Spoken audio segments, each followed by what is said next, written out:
Dagı aman bolуңуздар, ушундай биздин мекендештерибиз менен көп-көптөн биз жолугуп турабыз негизи чыгармачылык адамдар. Сиздердин көздөрүңүздөрдөн Кыргызстан болгон жакшы сагындуу, Кыргызстан болгон сүйүүнү ар дайым көрүп кетебиз. Аман болуңуздар, сиздер менен Кудайым буйрса жакшылыктарда Кыргызстанда да жолукканга Кудай насип кылсын. Анда эмесе бүгүнкү жагымдуу кечте сиздер үчүн жагымдуу чыгармаларыңыздан ырдайын деп келип отурабыз. Ошондуктан келиңиздер. Сиздер алыстарда жүрөсүздөр, эмгек кылып, иш кылып чарчайсыздар. Күндөгүдөй Кыргызстандагы концерттерге бара албайсыздар. Ушундай мүмкүнчүлүктөр бүгүн жашай салып, кыргызча музыкалардан рахат алып, бийлеп, сонун эс алып кетиңиздер. Анда эмесе Биппи агабыздын калемине тартып жагымдуу чыгармасын Сатлатырайын. Куйгулар досторум, шарактар деген алып алыңыздар.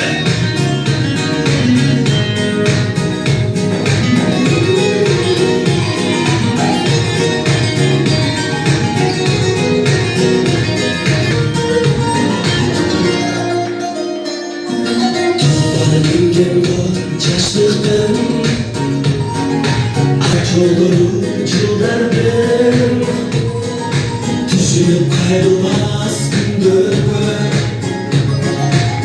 Boşluğumu ırdayımın ne Dizgimi kartamın çaştırdım Al cepbey al bırıp paramın Dolgan gün geçeli gündü Gün var dostum ben duramın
Canım